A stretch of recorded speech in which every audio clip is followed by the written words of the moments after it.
Welcome to the new Cyber Frontier, bringing you the latest news and initiatives that focus on the development of cybersecurity economics. You don't have to be a computer or cybersecurity expert to get plugged in. Your host brings it straightforward, asks the tough questions, and brings the cyber world to a level of understanding for everyone. You can find us on the web at www.newcyberfrontier.com. Now join our host as he introduces the topic for today's new Cyber Frontier. Welcome everybody to New Cyber Frontier. My name's Tim Montgomery. I'm your host. And today we're here with a gentleman, Mohammed. And what did you say your last name for me? Alani. Thank you, sir. If you would please introduce yourself. Tell us a little bit about your background and what are some of the topics that you might want to explore today? Sure.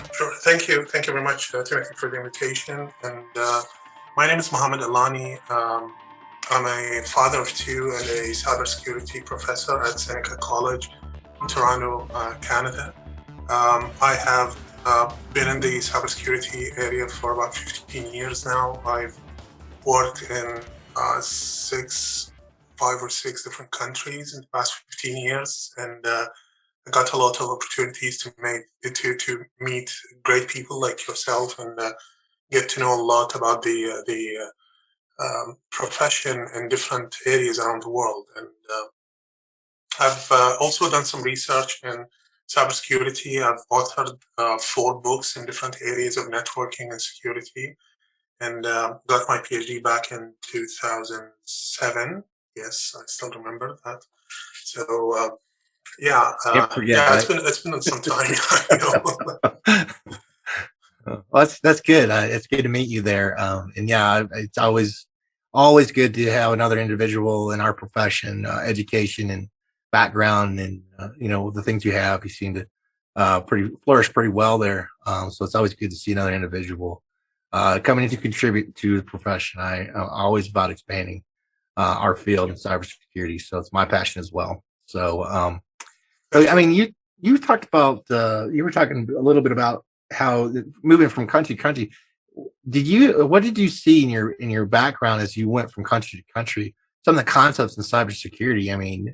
I'm sure that you've seen a different asset sets, resources, things like that they use from country to country that was different from each other. And so, what did you see as far as the effects on each one of those countries? From one extreme to the other, or how did that look to you, perspective-wise? It was a great experience for me to see different perspectives on different countries and how they look on cybersecurity, what's their take on cybersecurity, and how interested they are in cybersecurity. And I think it's really different how countries' culture impact how they perceive cybersecurity, how they perceive risks, and how they handle these risks. And I have seen countries where I should say the risk appetite of institutions is very high, where they just, they read about the incidents that happen all around the world, and they think that these incidents wouldn't happen to them. Right. And I've seen the other side of the coin, where you have countries who are super focused on risk assessment and, doing all the due diligence of cybersecurity and getting the right people. And these are the countries that see the shortage of the manpower in cybersecurity very well, because they understand how much they need it and how many people they need there. So they have a much stronger realization of the shortage of talents. Yeah, I can only imagine. And that transposes into the concept of why we need the education, right? Why we need a program, why universities need to be more heavily sound about the curriculum set, why we just, in my opinion, is not just have an emphasis in cybersecurity with a science degree or computer science degree, but actually have the actual branch where there's cybersecurity, where it's doing development and doing research focused into cybersecurity. At least my perspective, I come from a background of being a professor myself. So I've seen the trend go from one to the other. In today's society, we're getting more of just computer science and then focus in on some classes about cybersecurity. So, I mean, from your perspective, and you've gone to have you gone for more than one university now, right? So, so from your perspective, what have you seen as far as education and curriculum that you think is sound versus something that you probably think needs worked on some kind, as far as what you've seen in your experience? That's actually a great question, Timothy. And we always talk about the gap between academia and the professional life, and we have been talking about this for a really long time. And in cybersecurity, this gap seems to be much more apparent because the what's being taught in universities is heavily focused on theory, which is great, but it also needs to be more, directed towards practice. And we need people who, with the current requirements of jobs, and we'll talk about employers in a moment, but with the current requirements, they prefer people who can, hit the floor running, people who can be directly engaged in security operations and can directly help.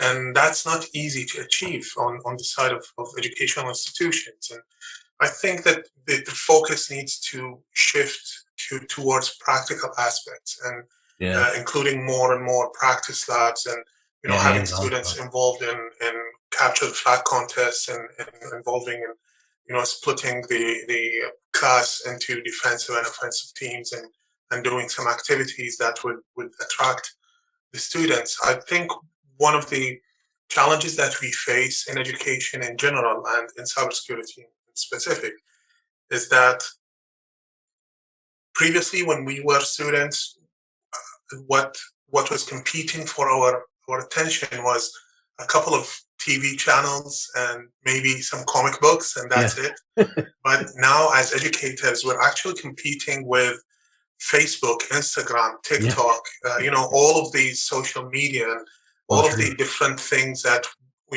pull the attention away from education. So what we need to do, we just need to focus on making education fun and interesting and engaging, so that students would be more more interested in actually learning. It's not just about ticking the box of having a college degree and that's it. I think that needs to be the focus, and not just in cybersecurity, but in education as a whole. Yeah, you're right. So, Mama, we're gonna take a break, and we'll be right back after we hear from our sponsors. Blockframe Technology offers next-generation blockchain-managed trust and security. Unique non-fungible tokens are used to secure software bills of materials to provide data quality and security for every transaction in your supply chain. Deploy advanced peer-to-peer product security, scale zero trust capability to millions of IoT devices, allow vendor tracking and accountability, and rapidly reset from compromise. Unchangeable, time-sequenced blockchain data provides next-generation security using machine learning trust algorithms and audit analytics. Start securing your supply chain today by contacting Blockframe at www.blockframetech.com. Welcome back to New Cyber Frontier. I'm your host, Tim Montgomery, and I'm here today with a professor from, is that Seneca? Seneca. Yeah. Mohammed. So, and we were talking about before the break there, just the concept of where the challenges is for, as we as professors would, what we're dealing with as far as scale of getting the interest of a student to stay involved, at least in the cybersecurity realm, as far as the curriculum. But I'm 100% with you about the concept behind making it more interactive. Even as a student myself, I prefer to have more interaction, labs, participation, hands-on, be able to build it myself, build it out myself. I also think that the capabilities of IT gives us that ability to do such things. So I think the engine's there, the platform's there, and I think it's doable. I think we need to get on board about how, universities and such can deploy mechanisms to interact with their curriculum more efficiently. So I think there is a gap that can be filled as far as how at least for curriculum for cybersecurity. Now I know that I have in the past I've worked for other companies, and there are companies that are coming along aside universities. Have you had any experience with something called HackerU? They've turned into another company now. But what they do is they provide an 8-month course for undergrads alongside their universal curriculum to support labs and going over what they would see as a analysis for gap for to actually get that person individually more ready to start a job versus, just like you said, that concept of making sure the undergrad checks the box, that curriculum checks the box per se, as far as methods and theory, which we all know doesn't translate always as well in today's society as far as being able to go to work every day like the common person would need in order to start a job in a beginner level, which then kind of makes that gap where a student has a problem now and got an undergrad degree, but then, that influence is not there for that interactiveness. So, I mean, have you seen that before where we've got other groups, other third party vendors, things of that nature, where they've come in and started to introduce that into your curriculum or into the university? You've seen that where you get that support? Yes, yeah, definitely. In more than one of the previous places that I worked in, we had interactions with vendors who were offering to contribute to the syllabus and the content of courses, and sometimes large organizations, sometimes institutions that issue certifications, and it really depends on the educational institution and what they want to do and what they want to achieve. I have seen several colleges and universities who have had this kind of collaboration, and most of the time it ends up being very useful to students. Any kind of change to the current situation in terms of kind of practical learning is going to help the students.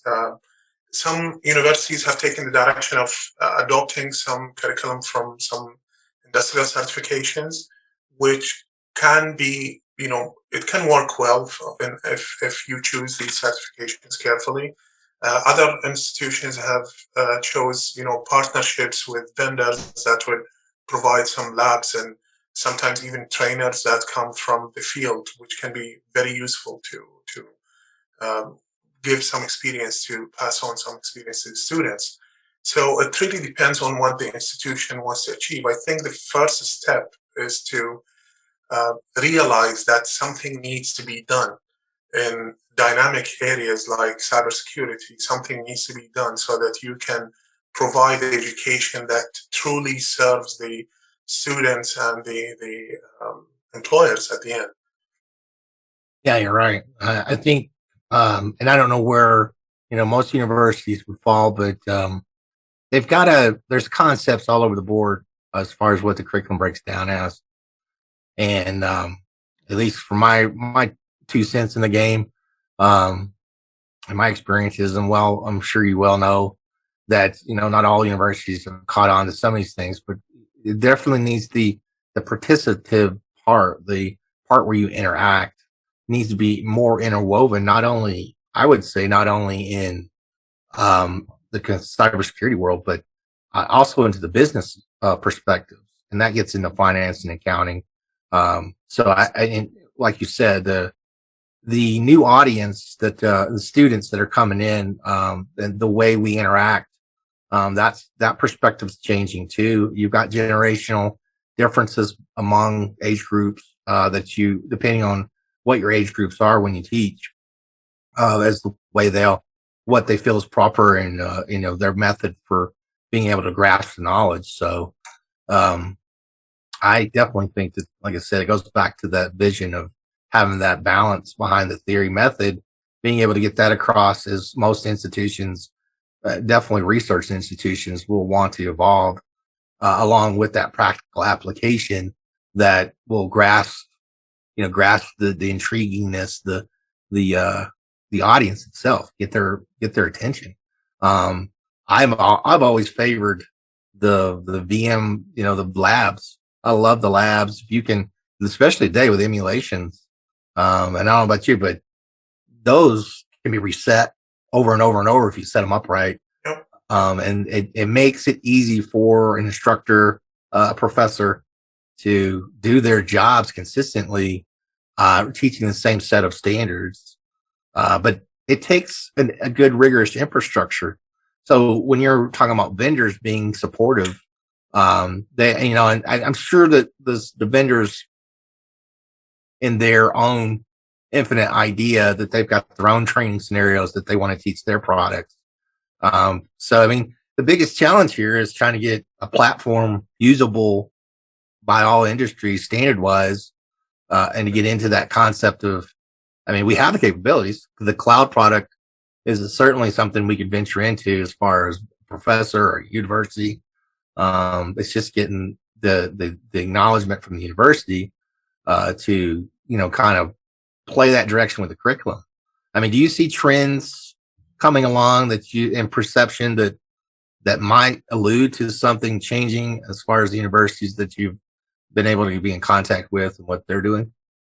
Well, I have seen that some universities around the world, not only in North America, that are taking serious steps. And I've noticed some universities in Australia, for example, have developed their own cyber range where students can, practice all sorts of, hacking and experiment with tools and a lot of things. But in North America as well, there have been a few universities that have built their own cyber ranges where sorry, students can practice and can sorry, and can use the tools and get some exposure to what happens in the real world.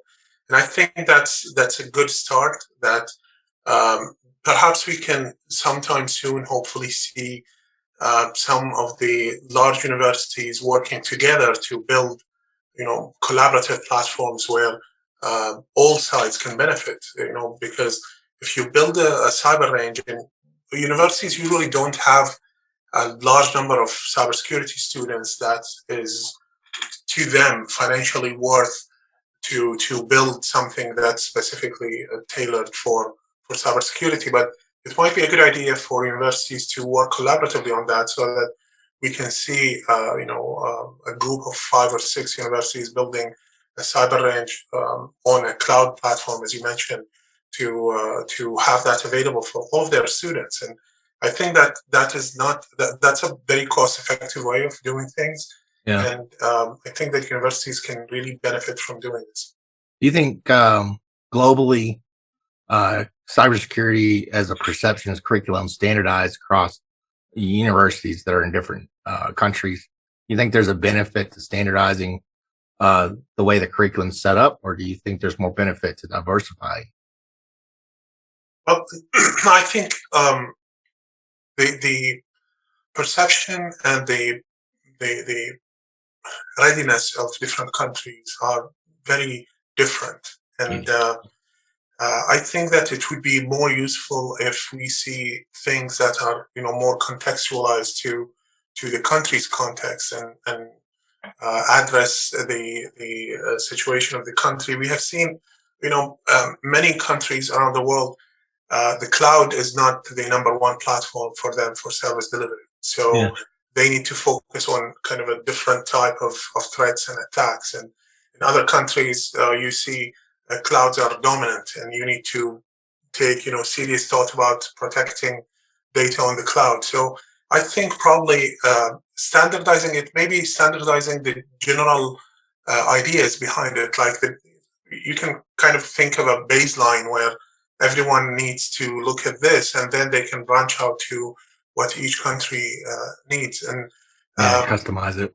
Yeah, exactly. And according to statistics, some countries suffer from specific types of attacks more than other countries. So you can see, for example, ransomware attacks. Number one country in 2021 was India, and malware attacks, for example, number one country was the United States. And, Yeah. different types of attacks require different type of defense as well. So, Yeah. Educating your yeah, I customer, think that end user. the country context needs to be taken into consideration when preparing a cybersecurity program or education. Yeah. So, I mean, that would mean we'll give away to things like Coursera. Coursera's got, you can get, in the United States, you can go to Coursera. You can actually take the curriculum of universities that are in different countries, and get degrees, from there.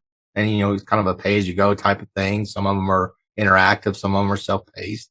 But the concept of Coursera there, has a unique way of presenting universities that are from different countries. And me and being an individual from the United States versus from England or from China or Japan or, the other countries in India, uh, they're advertising, their university, institution, to provide, that curriculum set. So, and it has a unique take, especially, I mean, when you get into like the UK's, just difference of language too. So, their take on business, their take on, just how uniquely they are different from the United States and their perspectives of business and cybersecurity aligns to those objectives. So I can see how that supportively can take an effect for customization, and support that perspective of differences. Um, so you actually, and so in cybersecurity, in a lot of ways, when we get into, the need for employment, we're going to get into that a little bit here, and talking about how the professional in our field, there is a gap, and it's growing, most of the time. I don't know if the, ISC squared, it's 2020, I think, showed that, on at least in our region in the US, it shrank a little bit, but it's still big. It's still like up in the 500, 600,000 people range of a gap of the need for cybersecurity professionals. So, and then we talked a little bit about the gap of education as far as readiness for that professional to jump right into, um, the job itself. So, I mean, the concept here is, how do we get to that point where we can, I mean, ready go? How can the universities help us get ready go? My perspective, and internships was a big factor. The use of other corporations supporting, bringing those students on, interacting with having a group that actually interacts with the university, that implies to, because every university has a, financial aid office and has, your federal work study component, that applies to students getting jobs. So there's always an office there to interact with, to set these things up with. And so we did do a lot of, experience, or I've had experience with Jacobs doing, working with CTU and bringing students in to get them a clearance and providing education to get them that, a certification in the process, and working through a place called Secure Set to do that exact thing we're talking about now. So what is your take on, your perspective on in universities? And I know you probably had a couple there, and we'll talk a little bit about how that differs from country to country. So what's your take on the concept behind, how do we get to that point where we can get the student what they need? We talked a little bit about how educational institutions could develop this into their curriculum and use those platforms like cloud. And then how do you pick up a job? I mean, how does a student get to that end point of, I'm going to go work tomorrow? Do you think universities should be helping them do that? Well, I think you mentioned the keyword of the answer here, which is internships. I think internships are a very powerful way of exposing students to the real world and getting them more and more ready to join jobs immediately upon graduation. Cybersecurity specifically faces some challenges in terms of internships for several reasons. one of them, sometimes some places require certain security clearances, which is something that employers wouldn't really want to bother with for an intern. They would, do it for you if you're going to work with them, but Yeah. it's a lot of work, a lot of bureaucracy goes behind the scenes to get these security clearances, and Oh yeah. it's just not worth it for employers to do it for interns. That's one challenge. The second challenge is that many employers, even those who do not require security clearance, they would say that, I just, it's not worth it to me to get someone for 6 months and train them and teach them, and then they Yeah. get an offer in, Google or IBM or somewhere, Yeah. and they leave. And it's not worth it, especially for medium, small size businesses. And, it's cybersecurity, it's a lot of responsibility. So employers think about how much do we want to, how much space do we want to give for interns in something as critical as cybersecurity? Yeah. And some points are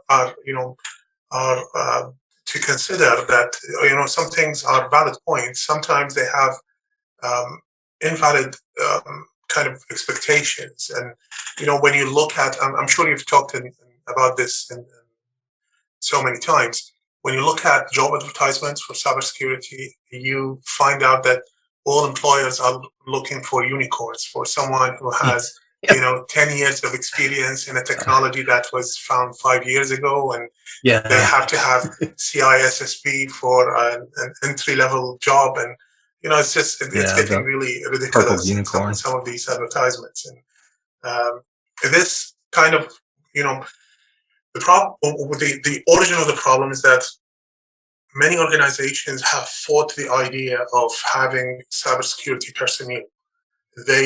Whenever you ask them who is in charge of your cybersecurity, they would point to the IT service guy. Yeah. And, and that's, he does everything, that's right? a misconception that's very popular in many, especially smaller businesses. And until we got to the point where people are finally convinced that they need cybersecurity professionals, and it's not just another IT job. Yeah.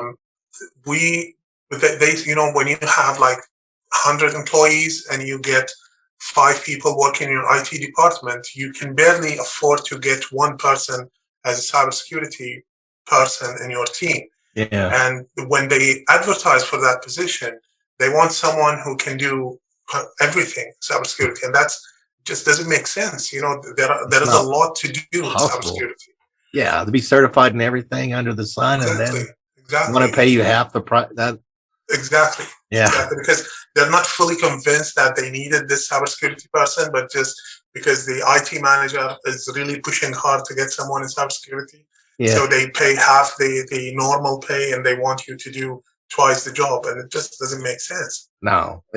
It's not doable in a lot of ways too. So, and at least my experience is, you're setting that individual up for failure is what's happening. Exactly. That's what you're doing. So. Yeah, and one thing to mention here is the reliance of employers on certifications. We, myself as a professor, I encourage my students to take certification exams. I think that they help in kind of validating the knowledge and skills that they have. Yeah. Of course, not all exams are this way. Some exams are just more focused on memorizing rather than having an actual skill. Yeah. But thank God, there are now a lot of exams that are focused more on practical skills, and they're more focused on being the whole exam being a practical exam. But I feel that some employers might be kind of misusing certifications, because in some scenarios I have seen employers use the certification as kind of a proxy instead of a rigid hiring process. Yeah. So instead of actually evaluating the skills of people, I rely on asking for CISSP, whatever security plus, whatever tick boxes that my HR manager knows. They would tick, and they would say, "This is what we need," and this just it shows that there is some sort of I don't want to say laziness, but I just can't find another word on the side of some There's comments a that, shortfall for understanding the depth of it. I think you're right. Laziness is a term. Might be a little harsh, but nonetheless, you're right. They're not doing the homework, right? exactly. They're just not doing it, Exactly. and they need it now. And I realize, we all realize, I've been hire managing myself. I've been through the process of internships, bringing them on, and what it means to get them a job, and going through that process of actually having to write a policy. I've done that before myself, and then being the instructor and the professor on that side of it, helping students get in through the workforce and the different stages that they could possibly go through. So the rigor is there, and the time isn't there. It's the same concept of interviewing. Is you got people that work really hard on their resumes, and then you got like the hiring manager gets about 10 seconds to stare at this thing, and that's honest truth. And if you've got 50, 60, 80 applicants, now you've got to weed down. How do you do that? The HR process is not always as structured as it should be in some companies. So you just get into the totality. Each piece, each step a person walks through, ends up being carved off or shaved off in some fashion, and eventually alludes to a failure, right? And so you get this same concept through people not when they write up some kind of rec announcement of some kind to put out for a job. They got an idea of what they really want. However, it doesn't always convey itself in the right manner in the announcement. So it can elude people, and especially those who are new students, undergrads. So, Mama, we're going to go to a break right quick. Sure. We're kind of running back the trail. So we'll be right back after this short announcement from our sponsors. Blockframe Technology offers next-generation blockchain-managed trust and security. Unique non-fungible tokens are used to secure software bills of materials to provide data quality and security for every transaction in your supply chain. Deploy advanced peer-to-peer product security, scale zero trust capability to millions of IoT devices, allow vendor tracking and accountability, and rapidly reset from compromise. Unchangeable, time-sequenced blockchain data provides next-generation security using machine learning trust algorithms and audit analytics. Start securing your supply chain today by contacting Blockframe at www.blockframetech.com. Welcome back to New Cyber Frontier. I'm your host, Tim Montgomery, and I'm here with a professor from Seneca, my bad. I always botch English languages is a ongoing thing for me. So sometimes I'm dyslexic actually. So anyway, so we're back and we're talking about just the complexities of how do you get a student from the curriculum set of education and some of the gaps and some of the just factors that play into that kind of compels people to probably not go into the field how we might be able as practitioners and as university and professors, how supportive of some of the things that we know needs to change in our field that could be more effective about kind of recruiting people. And we know there's a massive gap as far as our job field goes for the need for quite the professional. And then just the contributing factors behind, how the organization that might be taking on an individual like such a person as a new student, how those are factors that, could evolve. And you were mentioning the concept behind the rec building, and it seems like their use of doing the certifications is to put the box in there. So if they've got one of these that have taken this certification, they must have the knowledge that we need, right? In my world, in the DoD world, they've created an 8570 regulation that has all but said you need it or else type of thing, or we can't hire you and we can't give you, your clearance and all this other happy stuff that you're going to need to do this job. And, I get a lot of questions about the clearances and your perspective on people from other countries trying to get a clearance, at least a United States DoD clearance, which is where my expertise are, and how that can be trial pushing, and individuals like organizations don't want to put up with the time and effort and the money, the resources that it takes to really get that person qualified from that background perspective. So you'll see students that won't be eligible for certain jobs. And some of those things I think need to change. So, so from what I know, we've talked about how the perspective of these things are hindering our field, our job field, and that we need to be more integrated. The practicality behind a certification, I think the context of it is there. I think that is needed. I think it needs to be integrated more so. And the example that I think comes to mind is the medical field and their technicians. My wife was an X-ray tech, had to go to school for 2 years. Now it's a vocational school, more or less, like a 2-year school versus a 4-year school. Although you could do an intercombined way of doing a 2-year program, let's say in community college, to a 3-year perspective, which then would lean to a 4-year college, which they would take everything, right? So in this state, in the state of Colorado, you go to a 4-year, you start out in a 2-year college, community college, which is cheaper, where you get your practical app. Then that extends to the 4-year. They take everything. They give you the theory on the other perspectives.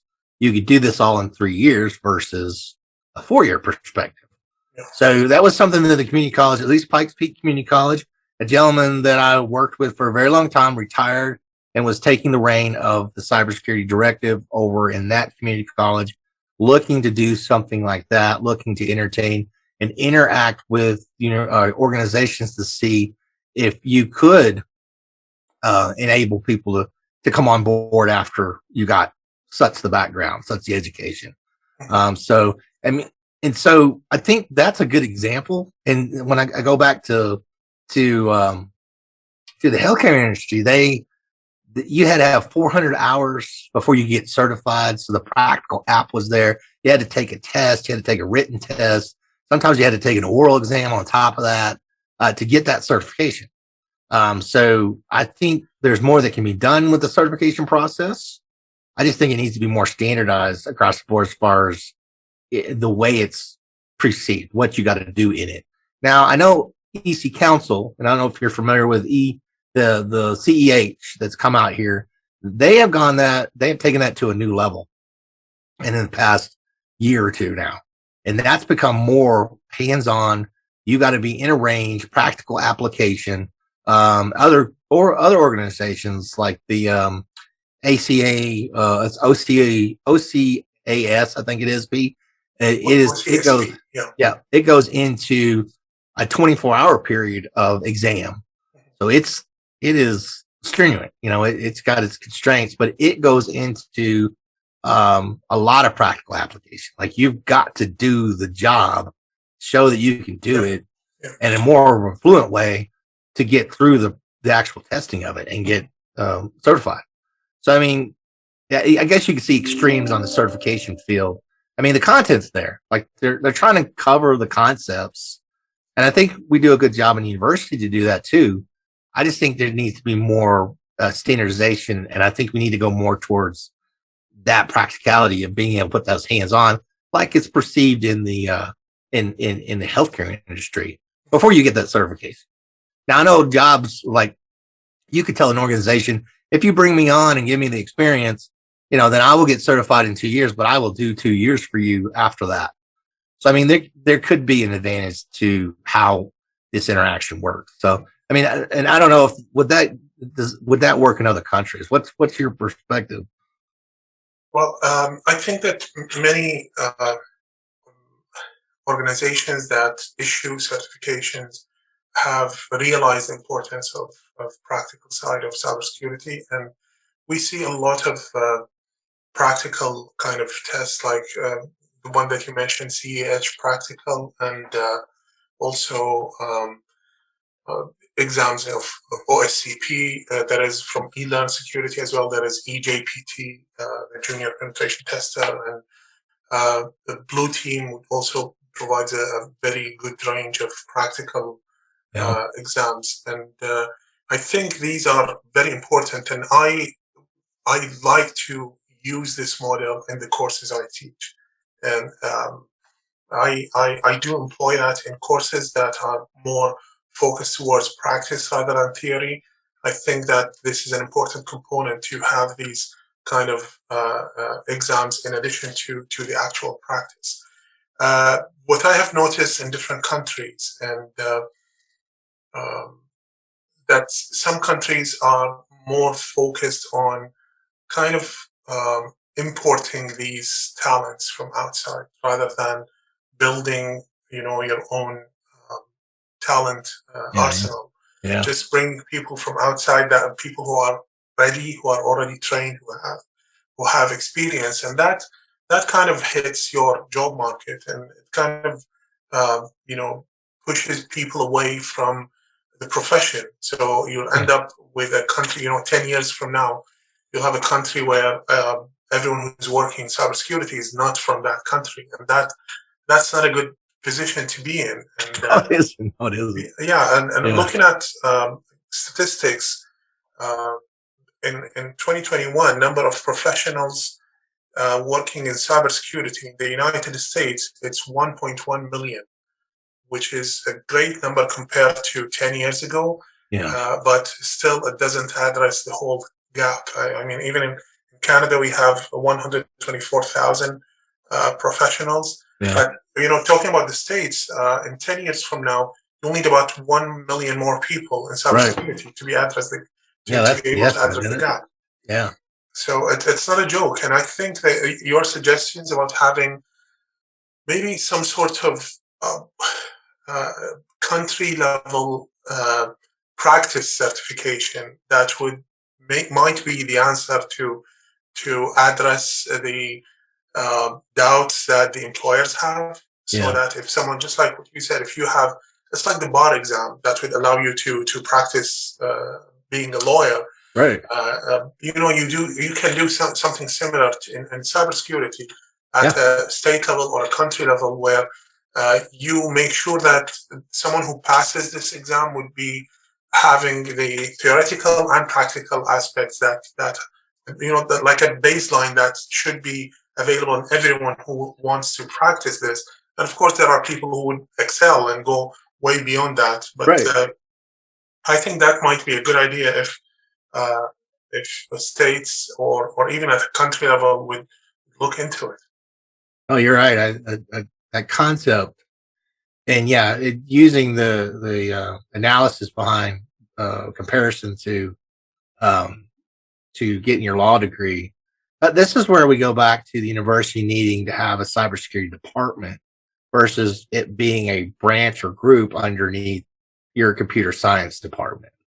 And so I think eventually, it'll allude to it. The timing's not quite there yet, but I think it does gives way to what we're just saying, the perspective of need. Because think about the perspective of privacy, how regulations work. Not everything in the United States is always going to work in different countries, UK, Austria, and European nations per se. They have their own set of rules and regulations and the way they protect their information. So that's laws in itself.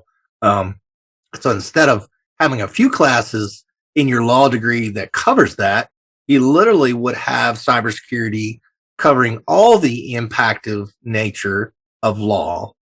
So you bring law in perspective into cybersecurity, but your classification of all that, all the classes of core curriculum would totally be all about cybersecurity per se.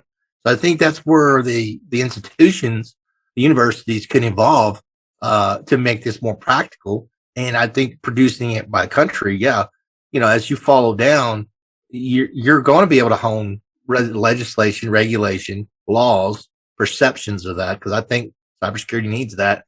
And then you get it at that scale where you actually have to do all the things that you would have to do to get a law degree. You would have to do the same depth of study or rigor of curriculum in order to essentially gain the same type of title. So I think you're right, spot on about the perspective behind it and how that is necessary. But we just haven't got there yet. So we're running out of time here. So I guess we've chatted a lot about just the take on, where we're at and kind of where we think we should be going as far as institutions and how that can provide some degree for relief because the bottom line is getting your student, once they've got that degree, they got to get into a job. What would you tell the audience takeaways in summary for today's session that you'd want them to know, the activities, the components, the things that we've talked about? Well, I think that there are several aspects to consider in this. I think that we need to see genuine desire from universities and employers to collaborate together to kind of provide some sort of framework where, universities need to stop being the entity that decides what needs to be taught and focus more on the market requirements and what the employers need, and then build programs around that. I know that many universities do not welcome these things, but I think many others do, and they have understood the market requirements, and they go in the right direction in terms of what the market needs and building programs that are more directed towards the needs of the market and the employers. And this, of course, requires collaboration from employers in terms of providing internships and providing. And one thing I have to say about internships, I always say, please pay those people. Just don't let internships be free internships. They're doing work for you. Yeah. Pay them anything. It doesn't really make sense to use their need of experience to get the work done for free. Yeah, I don't think you can do that these days, especially with the type of individual. You've got a lot of individuals coming from already given experience, trying to get into the community because we need their input too, but they can't sustain their livelihood unless you pay them for the internship, or they won't get the experience. It becomes the gotcha, the catch-22 in there. So it's amazing. So, well, it was good talking to you, Mohammed. And thank you very much. Yeah, it's always interesting and passion for another professional as we go through life and see their perspective, their take on things. I'm right there with you. I think there's some gaps in there, and there's some need for some effectiveness when it comes to being able to train individuals from, going into college, getting into that first job. Certainly some things we can do to help. And I hope the industry's listening. I hope the communities, I'm pretty sure they are, as many people that we talk to and what we're talking about today. So anyway, it was good to have you, and we should do this again sometime. Sure. Pleasure to be here. Thank you very much. Yep. And so that is it for this session of New Cyber Frontier. And then until next time, we'll see you then. And stop recording there, Max. Recording stopped. Okay. Great. All right. Thank you, sir. Nice to meet you. Thank you very much. It was a pleasure to meet you. Yes. Let's stay in touch. Yes, you too. Thank you. Sure. Take care. We hope you have enjoyed this episode of New Cyber Frontier. Remember to get involved. Often we think that someone else will handle privacy and security in the virtual world, but you are the only one truly in command of your virtual fate. Join our mailing list so we can keep you informed of breaking news and new releases. If you have an idea, if you have a question that you would like to hear answered, or if you want to get involved with our efforts, reach out to us at newcyberfrontier.com. We also encourage you to visit our sponsors' links, as they are the ones that really make this show possible. I want to thank each of you for supporting the show, and we look forward to seeing you back for the next episode of New Cyber Frontier.